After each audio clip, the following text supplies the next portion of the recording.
So Blake, you're going to have to help me now. Since I'm going to hold the mic, I'm going to have you cut some tape for me.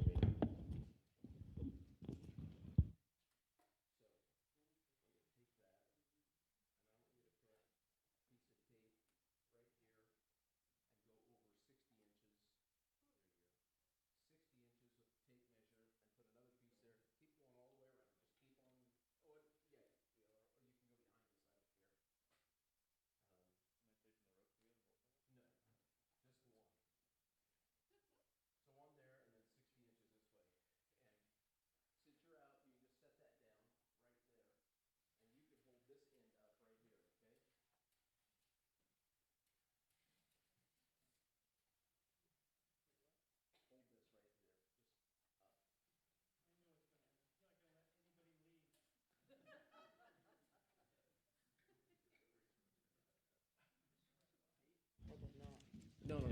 Oh, yeah, right to the tape. Yeah, about 60.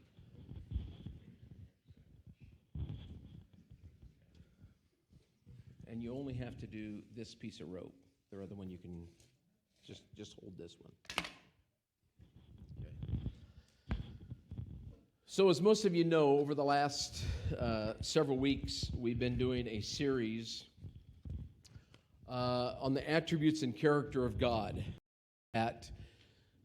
We talked a little bit about God is full of glory.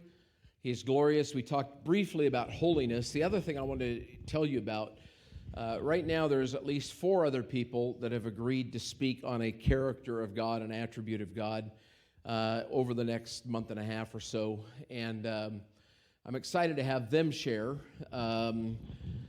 because they're going to be covering some subjects that are probably not all that easy, like long-suffering. God is long-suffering. I like more the joy things. The long-suffering stuff, is a little more difficult. But anyway, today I want us to look at the faithfulness of God. The faithfulness of God. And so I was going to do this illustration later on in my message, but I felt during worship that I should do it now. So I want to start out by sharing this. Over the last 2 weeks, I've been in touch with a number of people or had stories come back to me and heard from people several responses. And I've heard people say in the past several weeks, several conversations, and it's been told to me that there were people, and I'm not referring to here, I'm just referring to, I've talked to a lot of people. People have said, well, I've been hurt by people. People avoided me. People wouldn't talk to me. I've been hurt by a church. I've been disappointed in some relationships. I've heard some other people say that they're offended. I've also heard, I prayed and my prayers didn't get answered, and I just can't handle it, and it's shaken my faith, and I don't know whether to trust God.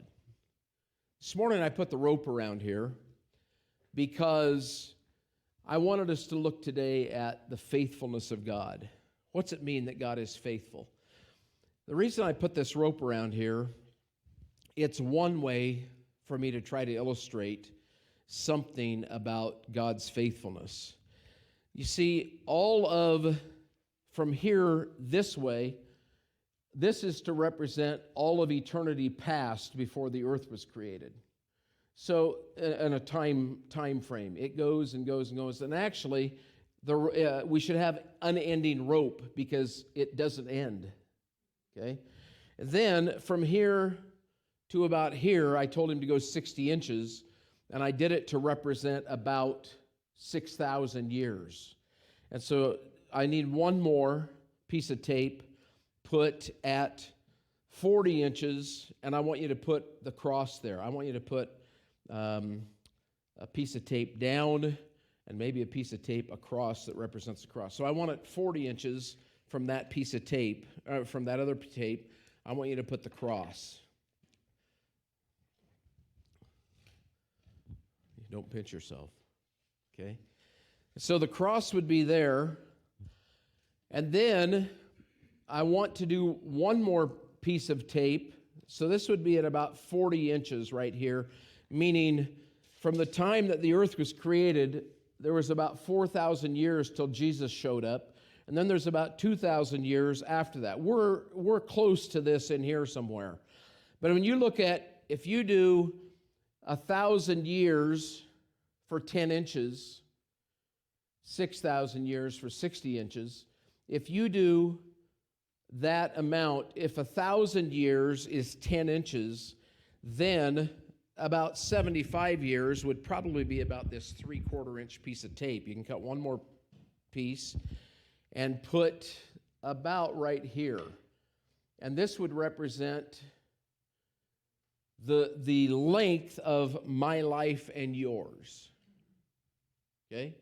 So that's going to represent the length of your life and mine, about that wide, okay? I think you guys can let go now, and I think this tape will stay. That's okay if it drops a little bit. I think they get the picture, basically. Thank you, guys. Appreciate your help.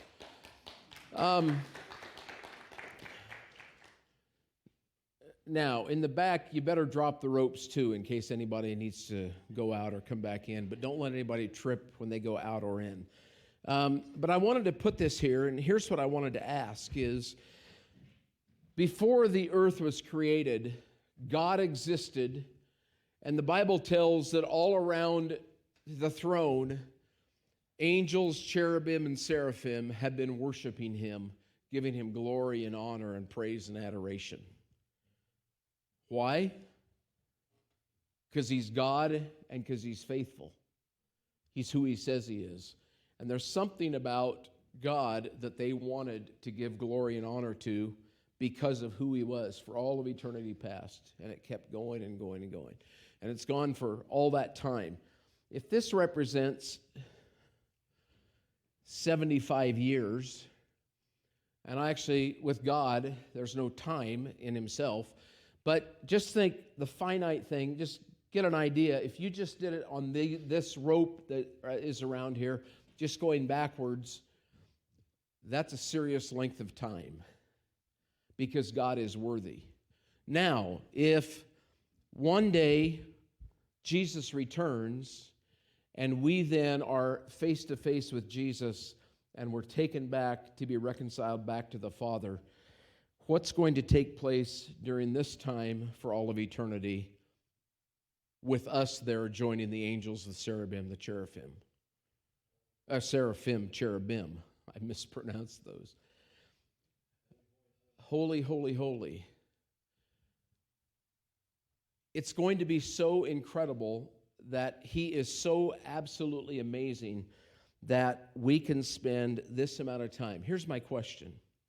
The things that I just said about people being hurt, wounded, offended, all those things, my prayers aren't answered. Have you ever thought how serious it is when we live our lives, and basically we're looking at my life here for 75, 80 years, and I'm looking at, well, I am going to base my life on how things are going for me. Well, they offended me. I'm not going to spend time with the church. They offended me. Or, don't get me wrong, I'm not belittling that you've been offended. I'm not. Because I've been offended too, and I have offended others. But the reality is, we need to see things from a whole bigger picture than my little life. Last weekend, and many of you have been through horrendous things as well. Last weekend on Friday night or Saturday, John and Giselle Marr were here from Corvallis. John and Giselle, she has an amazing testimony, first of all, the things that poor girl has been through. And she has an amazing testimony, but then they got married, and one of their children was born with Down syndrome. So they've raised this girl. They love her. She's a sweetheart, but it's just taken tons of work to care for her. Then, 2 years ago or so, she was pregnant and lost a baby. It was a very, very tragic, painful time. But now, as they've walked through that, worked through that, God is using that loss in John's life in such a powerful way. John's an artist working in artistic related stuff, and his business has absolutely flourished and gone huge because John walked through the thing and embraced some of the things that God did in his own heart in the loss of their child, that he's now using some of that with art, and people are absolutely, some of the opportunities he's having because of it are absolutely incredible right now. Now, they could have stayed hurt and bitter and offended, and it would have hindered that free release of God's provision and work through their lives. And yet, they've allowed God to move in a powerful way through them. Many things happen in our lives that we say, why is this transpiring? I don't understand. But the one thing we've got to remember is, no matter what happens in life, God is who he says he is, and he's faithful. Now, in preparation for this message, I was watching Francis Chan speak about the faithfulness of God at the Passion Conference. I'm going to show about a 4-minute clip here, if you were able to find it. And this is just take a look at this clip.